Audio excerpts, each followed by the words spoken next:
warahmatullahi wabarakatuh. Kembali lagi dengan Bu Sintia, GPAI SDN Negeri Jogo Turunan. Sekarang kita membahas tentang pembelajaran 4, kelas 4 yang menggunakan kurikulum baru, yaitu kurikulum sekolah penggerak yang berjudul kewajiban setelah usia balik. Yang sebelum-sebelumnya Bu Sintia sudah membahas tentang tanda-tanda bagaimana perempuan dan laki-laki itu sudah memasuki usia balik. Sekarang kita bahas kewajibannya. Sebelum itu kita lihat dulu tujuan pembelajarannya. Yang pertama, menyebutkan tanda-tanda usia balik atau kedewasaan dengan benar. Yang kedua, membuat paparan mengenai tanda-tanda usia balik dalam pandangan ilmu fikih dan ilmu biologi dengan benar. Dan yang ketiga, membiasakan bersikap syukur, taat beribadah, dan bertanggung jawab. Sebelum kita memasuki materinya, mari kita bangkitkan semangat kita terlebih dahulu, yaitu dengan cara tepuk tanda dewasa. Mari kita tepuk bersama-sama. Bila ingin tahu tanda dewasa bagi anak pria dan wanita, telah mimpi basah bagi pria wanita, keluar darah haid tek wanita. Jika 15 tahun umurnya, maka masuk usia dewasa. Walau tak keluar darah dan tidak mimpi basah, ia wajib taati syariah. Nah, jadi tepuk dewasa ini Ananda menjelaskan, jadi kalau seorang pria itu memasuki usia balik apabila telah mimpi basah. Mimpi basah itu juga bisa dialami oleh wanita, tapi tidak semua wanita. Lalu juga keluar darah haid untuk wanita. Tetapi jika Ananda sudah 15 tahun dan belum mengalami semua itu, kamu tetap harus mentaati syariah. Seperti itu Ananda. Jika kalian suka video ini, jangan lupa like dan subscribe. Selanjutnya yang kita bahas yaitu kewajiban yang harus dilakukan oleh anak yang sudah balik. Mu'alaf itu apa sih? Mu'alaf itu artinya orang dewasa yang wajib menjalankan hukum agama. Apa saja hukum agama itu? Ada aturan akidah. Akidah itu artinya keimanan. Ada juga kalian itu harus beribadah dan juga menjaga akhlak, seperti itu. Jadi kalau Ananda sudah mu'alaf, sudah memasuki usia balik, Ananda itu seluruh perbuatannya akan dibalas oleh Allah Subhanahu wa Ta'ala. Baik itu amal baik maupun amal buruk. Apabila amal baik Ananda mendapat apa? Iya, pahala. Dan apabila Ananda mengerjakan amal buruk, maka Ananda mendapatkan dosa. Ya, benar sekali. Apa sih contohnya akidah itu? Akidah itu contohnya meyakini adanya Allah Subhanahu wa Ta'ala. Lalu ibadah itu contohnya bagaimana? Ibadah itu contohnya apabila Ananda mengerjakan sholat 5 waktu. Dan akhlak itu bagaimana? Akhlak itu terkait dengan perbuatanmu. Jadi perbuatanmu yang berakhlak itu contohnya bagaimana? Contohnya berbakti kepada orang tua dan lain sebagainya. Yang pertama, aturan-aturan yang wajib kalian patuhi itu adalah sholat fardu. Sholat fardu itu hukumnya wajib. Sholat fardu itu ada 5 waktu.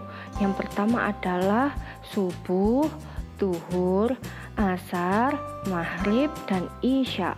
Dan semua itu ada 17 rakaat. Jadi satu hari satu malam itu Ananda sholatnya 17 rakaat. Kok bisa 17? Mari kita hitung bersama-sama. Subuh itu ada 2 rakaat. Duhur ada berapa rakaat? 4. Jadi 2 tambah 4 adalah 6. Lalu Setelah itu ada sholat asar. Sholat asar ada 4, 6 ditambah 4 10. Lalu ada maghrib dan isya. Maghrib dan isya itu ada 3 dan 4. 3 dan ditambah 4 itu adalah 7. Jadi 10 ditambah 7 adalah 17, seperti itu. Ada juga Rasulullah Shallallahu Alaihi Wasallam bersabda, perintahkanlah anak-anak kalian untuk mengerjakan sholat pada usia 7 tahun dan pukullah mereka untuk sholat pada usia 10 tahun serta pisahkanlah tempat tidur mereka. Nah, jadi Rasulullah Shallallahu Alaihi Wasallam, Nabi kita, Nabi besar Muhammad Shallallahu Alaihi Wasallam itu telah bersabda langsung kepada umatnya, yaitu anak-anak itu harus mengerjakan sholat pada usia 7 tahun. Apabila tidak sholat sampai usia 10 tahun, maka mereka akan dipukul oleh orang tuanya, seperti itu. Jadi, sholat itu bukan sekedar kewajiban, tapi juga kebutuhan rohani kita. Sholat mengajari kita akan kebesaran Allah Subhanahu wa Ta'ala, optimis dalam kehidupan, dan pasrah atas kehendak Allah Subhanahu wa Ta'ala.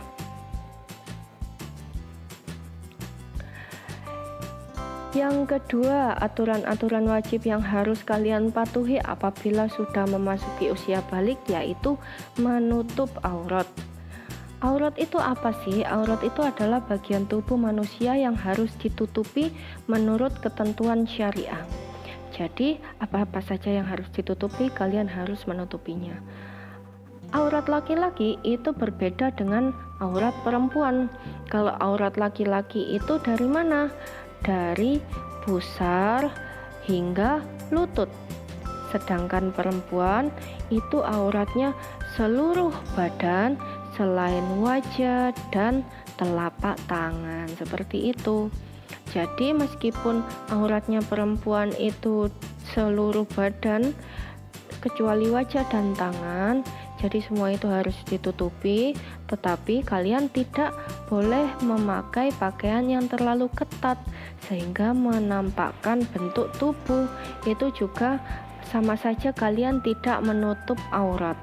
Dan juga bukan kain yang tipis sehingga warnanya itu terlihat, itu juga tidak boleh. Ananda, yang perlu kalian perhatikan itu bahwa Islam tidak mengharuskan umatnya memakai model pakaian khas tertentu dalam menutupi auratmu. Setiap suku dan bangsa itu memiliki ciri khas budaya pakaian yang masing-masing itu berbeda. Model pakaian yang kita pakai itu mungkin berbeda dengan orang-orang yang berasal dari suku dan bangsa yang lain. Jadi pakaian kita itu berbeda dengan bangsa lainnya, bangsa Arab, bangsa Portugis, dan lain sebagainya. Kita juga berbeda dengan suku-suku yang ada di daerah lain. Jadi kita berhak untuk memakai pakaian sesuai dengan suku dan bangsa sendiri, seperti itu. Lalu yang ketiga, Ananda, aturan-aturan yang wajib kalian patuhi apabila sudah memasuki usia balik itu adalah mencari ilmu.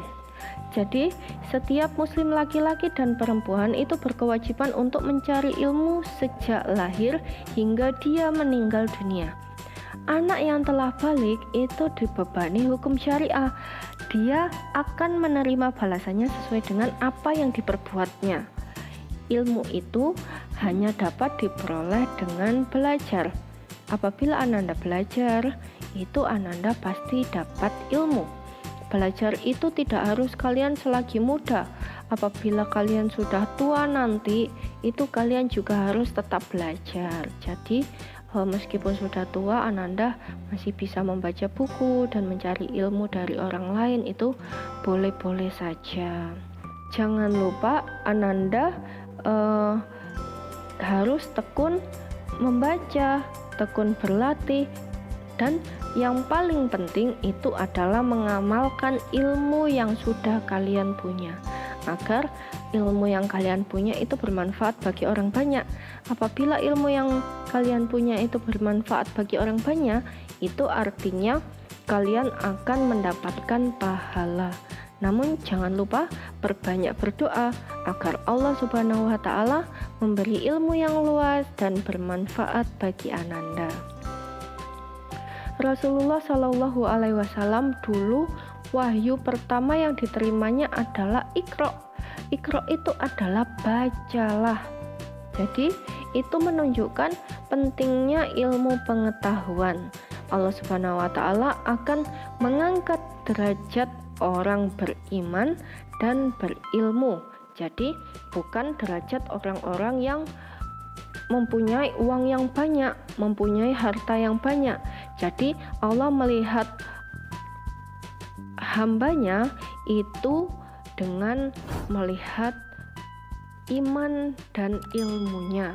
Jadi derajat hamba Allah itu semakin tinggi apabila hamba Allah tersebut beriman dan memiliki banyak ilmu, bukan yang memiliki banyak harta seperti itu. Ayo kenali potensimu. Jadi Ananda mengenal potensi apa yang dimiliki. Potensi itu apa sih? Kemampuan. Jadi Ananda memiliki kemampuan apa? Nah, seperti itu kita cari tahu. Bagaimana caranya? Silakan dibuka buku siswanya halaman 71, silakan dicatat di situ. Pelajaran yang kamu sukai itu apa? Silakan disebutkan. Lalu alasannya apa menyukai pelajaran tersebut? Nah, seperti itu. Apabila kalian sudah menyukai sesuatu, otomatis cita-cita akan terbentuk. Nah, seperti itu. Silakan Ananda tulis pada buku siswa langsung itu halaman 71. Jangan lupa apabila Ananda dan orang tua lainnya merasa video ini bermanfaat, jangan lupa untuk like dan subscribe. Apabila Ananda mempunyai pertanyaan dan para orang tua yang saya banggakan memiliki pertanyaan, silakan tulis di kolom komentar seperti itu. Nah, sekarang Ananda telah memahami apa saja sih kewajibannya orang yang telah balik. Jadi, mulai sekarang kita semua belajar mendisiplinkan diri untuk menjalankan aturan dalam akidah, ibadah, dan akhlak. Alhamdulillah, pembelajaran 4 kita sudah bahas bersama-sama. Semoga Ananda lebih memahami apa saja sih yang harus kalian lakukan apabila telah memasuki usia balik dan apa saja kewajibannya, lalu apa saja tanda-tandanya, seperti itu. Sekian dari Bu Cynthia. Wassalamualaikum warahmatullahi wabarakatuh. Jangan lupa like, subscribe, share kepada teman-temanmu yang belum mengetahui materi ini. Dan apabila Ananda mempunyai pertanyaan dan para orang tua yang saya banggakan memiliki pertanyaan, silakan tulis pada kolom komentar di bawah.